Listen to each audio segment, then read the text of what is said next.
What are your thoughts on the way you're playing and how you got through this match in such routine fashion? It's unbelievable, really. Yeah, it's one of my best matches lately, and yeah, I'm really happy that I'm healthy again. I'm playing 5-set matches, winning, not just one, but quite a few, and now I'm in the second week, so it's unbelievable. And you play Rafael Nadal next. How would you describe what your approach will be to playing him? First, let him win. He still has to win. But if it's him, it's not any different. I'm not a young player anymore. I don't think I'm going to get intimidated by the number one player or the stadium or the occasion. If I'm comfortable, I'm healthy, I'll just go there and try to win, because I beat him in 3 sets. But obviously 5-set, the only thing that worries me is staying mentally there and physically next to him, because he's really strong and physically, I think. And game-wise, I'll have a plan. Hopefully I can execute it and give him problems. If you had to say Rafa's greatest talent, greatest skill, is it just the forehand? Is it his intensity, mental? No, I think people underestimate his all-around player, that he serves solid. He gives you like 70% first serve normally. He's a lefty. He volleys if you play defensive. He can come in and volley. So it's he's stronger than just the forehand. It's not only the forehand that is the problem. And for sure, the 5-set problem is his physical condition. He's really strong, and it's in a 5-setter. It's tougher to compete with him. With the investigation of that match raising attention about the issue in general, what are your thoughts on the possibilities that there are matches that are indeed not on the level, perhaps, on the tour? Well, I think that's why we have the TIU. If there's some strange matches, they investigate it. But do you think there are such matches that aren't just strange, that there are actually occurrences where players are not doing their best, and there may be some gambling involved that is connected with that? I don't think about that. I'm not the person that should comment about that. And I mean, you cannot be perfect every week, I think. So for sure you can see bad matches, players playing bad, but if there's gambling involved, it's not for me to say.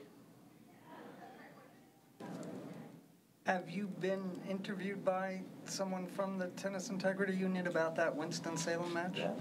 Straight after I came here, I wasn't happy with what's going on in the press, so I was the first one to come there and try to give them all the information so they can investigate it faster.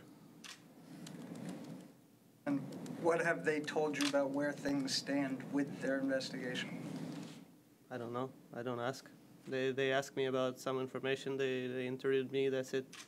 That's all I can do. What effect has having all this out in public about that had on you? Not much. You can see I'm playing. I'm fit. I'm doing well. So obviously it's disappointing, but not more. I mean, if people want to write something, they write something. You can't stop them from doing it, and it's just not under my control. In your career, have gamblers ever offered you the opportunity to throw a match? You're going all over again. You know my statement on after the first match? You're giving me the same questions. Well, I'm here not to talk about betting. I already said everything that could be said, and you guys want to give me again the same questions, or what? Well, part of it is that for some of us who work in television... Then read about what I said in the first day. I arrived here to talk about tennis, not gambling. Yeah, I just wanted to explain to you, though, that in some of the rooms there are not cameras that record what's said. So read about it on the internet. I gave a statement, it's enough. I'm not going to be talking about it every day. Because one of you didn't arrive or you have new questions, that's it. Yeah, when you were asked, with all respect, you heard what I just said? I Yes, and I'm not going to be talking about gambling. You have other questions or not? We're finished. Why? Do you understand why? You heard what I said or not? I'm the reporter, and I'd like to ask my question in my way. Is it about gambling? Yes or no? My question No, is... yes or no? I don't want to... I am the reporter, you're the athlete, you can respond in any way what you want. The question is, do you understand, Alexandra, the importance... You can ask the question, just say no. The question, with all due respect, is, do you understand the importance why fans, officials, and media feel that having integrity in this sport, no match fixing, is so important? Not commenting on gambling anymore.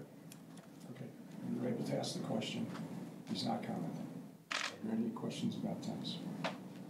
You were speaking before about facing Rafael Nadal, and you mentioned the difference between 3 sets and 5 sets. What are your observations of how he has returned to being seeded #1 and the challenge physically for him as he's gotten back here after a few years not being #1? Yeah, I think he's a great player. That's first of all. When he's fit, when he doesn't have problems, you can see how he plays, especially the clay court swing. You know, he doesn't lose many matches, and I think that's where he has to be. He won a lot of matches, he won a lot of tournaments, and there he's #1. What has been the key when you've had success against him? I played great matches. The match in Indian Wells, I was really confident. I played good results before, the tournaments before. So I was just playing relaxed and playing aggressive, and everything was working. The second match, I beat him on grass court, where obviously he's a bit worse. It's a bit better for me. It's faster, so it's tougher for him to get balls back. So that match was a bit easier, I would say. Still 3 sets, still tight, but I think hard court is tougher to beat him. Okay, back to last question.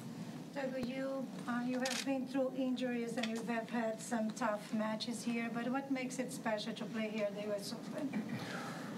Well, first of all, that some years, as you said, I wasn't able to compete here well. Last year I had a back issue. I stopped the season after US Open. The year before I had an elbow issue. I stopped in the first round in the middle of the match. And the year before I had a knee surgery. So like for 3 or 4 years I cannot compete here the way I want. So it's really nice to be back healthy and be playing well. Okay, thank you. Thank you. We're done.